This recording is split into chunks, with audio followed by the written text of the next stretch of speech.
Hello everyone, today let's learn pronoun. Pronoun, a word that is used in place of a noun is called pronoun. So what is pronoun? Pronoun is a word. Pronoun क्या है?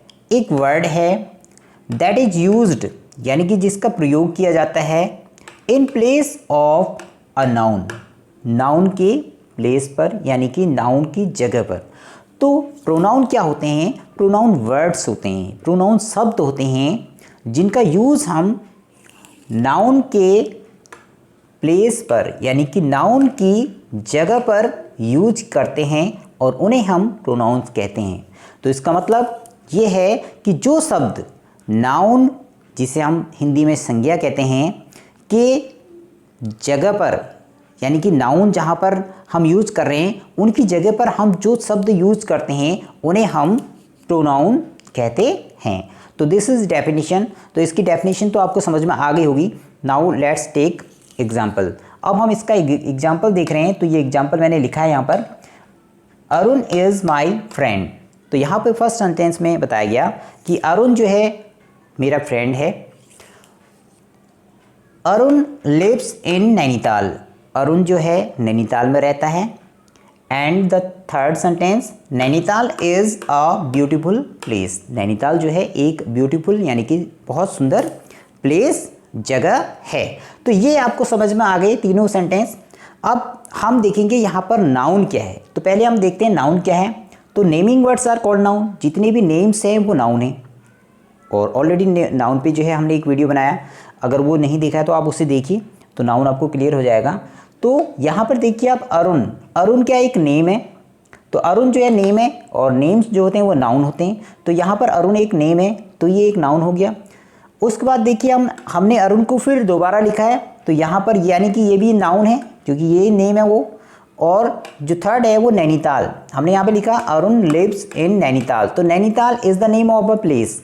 नैनीताल एक place यानी कि जगह का name है. और नैनीताल को हमने फिर जो है दूसरी बार लिखा है Nainital is a beautiful place. तो यहाँ पर हमारा जो नैनीताल है और जो अरुण है वो क्या है, नाउन्स हैं. अब इन नाउन्स को हमने दो बार लिखा है. तो वो ये इसलिए लिखा है कि हम जो है इसको अच्छी तरह समझ पाएँ. अब हम क्या करेंगे कि इस नाउन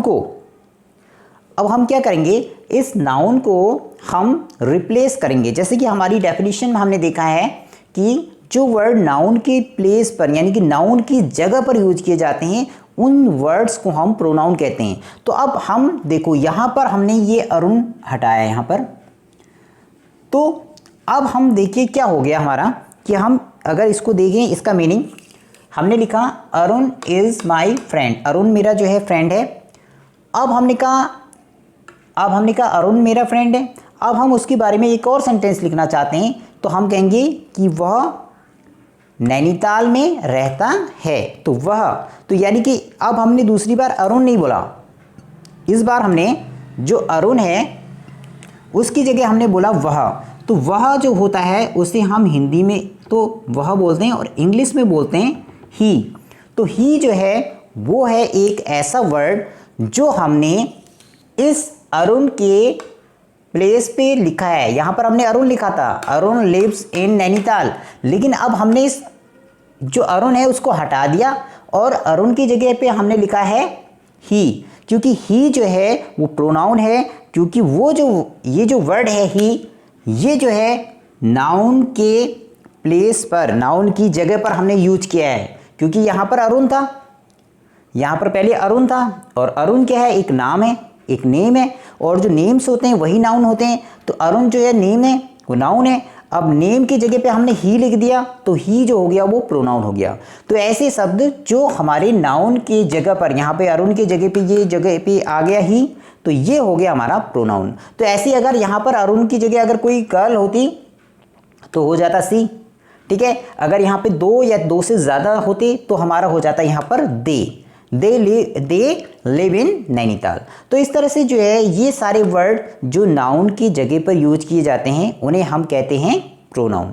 नाउ अब देखिए यहाँ पर हमने लिया एक और दूसरा जो है, हमने बताया था कि दूसरा हमारा जो वर्ड है वो है noun Nainital. Because Nainital is place name. तो अब हम यहाँ पर भी इसको क्लीन कर रहे हैं, यहाँ पर हम इसको हटा रहे हैं। अब इसकी जगह पे भी हम एक दूसरा जो है वर्ड लेंगे। तो अब आप यहाँ पे देखिए, he lives in नैनीताल। तो Nainital is the name of a place, Nainital जो है एक जगह का नाम है। अब यहाँ पर हमने जो है Nainital is a beautiful place लिखा था, नैनीताल एक अच्छी या सुंदर जगह है। तो हमने वह, अब यहाँ पर हम वह एक अच्छी सुंदर जगह प्लेस है। तो हम यहाँ पर जो है नैनीताल के लिए अब यहाँ पर हम लिख सकते हैं इट। ओके, तो it is a beautiful place. तो जो प्लेस होते हैं, जो थिंग्स होती हैं, जैसे ये है, ठीक है, हाइलाइटर और ये मार्कर, तो ये जो चीज़ें हैं, ये पॉइंटर हैं, इनके लिए हम यूज़ करते हैं इट। जैसे ये चीज़ें हैं, तो चीज़ें हैं, जो प्लेस हैं, उनके लिए हम जो यूज करते हैं वो करते हैं इट। तो यहाँ पर जो इट है वो भी हमारा हो गया एक प्रोनाउन। ये तो एक अभी एग्जाम्पल हमने एक लिया है, तो दिस इज ओनली प्रोनाउन। तो अब आपको प्रोनाउन समझ में आ गया कि प्रोनाउंस क्या होते हैं, जो वर्ड्स नाउन की जगह पर यूज किए जाते हैं। Now the next is types of pronoun. तो ये तो है प्रोनाउन, अब हम पढ़ेंगे प्रोनाउन के टाइप्स को। Okay, let's continue types of the pronoun with the help of the screen. तो इसको हम स्क्रीन पे कंटिन्यू करते हैं।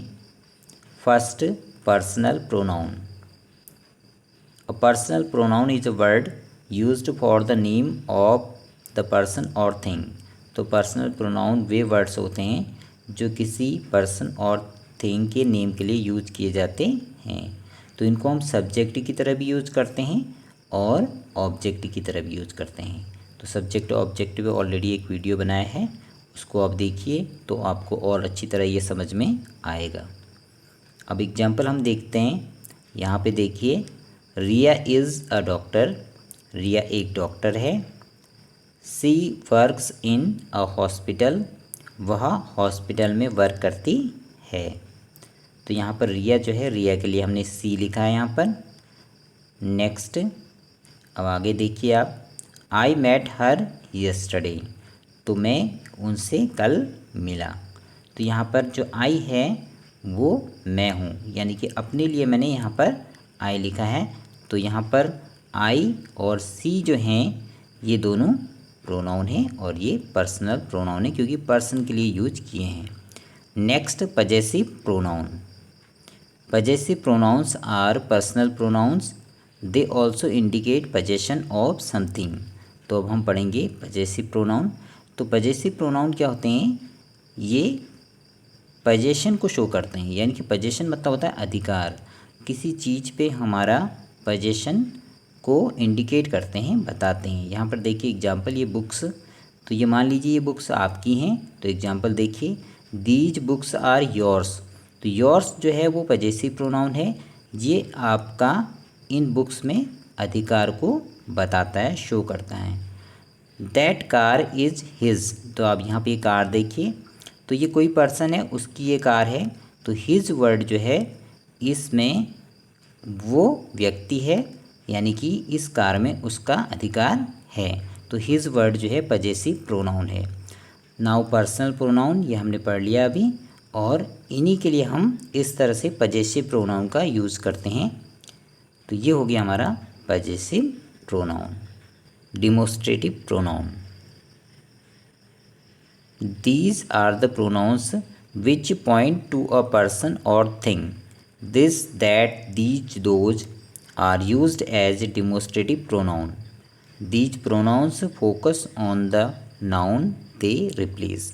तो दिस, दैट, दीज, दोज ये जो हैं डिमोस्ट्रेटिव प्रोनाउन होते हैं, ये किसी चीज़ को पॉइंट करते हैं, यानी कि किसी चीज़ को बताने में हम इनकी हेल्प लेते हैं। जैसे हम बुक के लिए कहते हैं दिस इज़ अ बुक, तो यानी कि जो दिस वर्ड है वो उस बुक के लिए यूज किया जाता है। तो वो हो गया हमारा डिमोस्ट्रेटिव प्रोनाउन। तो ये चारों जो हैं किसी चीज़ को बताने के लिए यूज किए जाते हैं। Next, reflexive and emphatic pronoun. Reflexive pronouns are used when the subject and the object of the sentence are the same. The action done by the subject reflects on the subject. तो जब हमारा किसी sentence में subject ही object होता है, तब उस condition में हम रिफ्लेक्सिव प्रोनाउन का यूज़ करते हैं। तो यहाँ पर आप एग्जाम्पल देखिए, you should take care yourself. तो यहाँ पर सब्जेक्ट कौन है, यानी कि टेक केयर किसको करनी है, आपको करनी है, और किसकी करनी है, अपनी खुद की करनी है। तो यानी कि सब्जेक्ट ही ऑब्जेक्ट है। तो यहाँ पर योरसेल्फ जो है वो रिफ्लेक्सिव प्रोनाउन है, यानी कि जो इम्पैक्ट है एक्शन का वो सब्जेक्ट पे यहाँ पर पड़ता है। Next, emphatic pronouns. When reflexive pronouns are used to emphasise the noun or pronoun, they are called emphatic pronouns. We use emphatic pronouns just after the subject in the sentence. तो जब हम किसी बात को प्रूव करना चाहते हैं, जब किसी बात को हम फोकस करना चाहते हैं, तो हम क्या करते हैं, रिफ्लेक्सिव प्रोनाउन को पहले ले आते हैं और वो हो जाता है हमारा एम्फेटिक प्रोनाउन।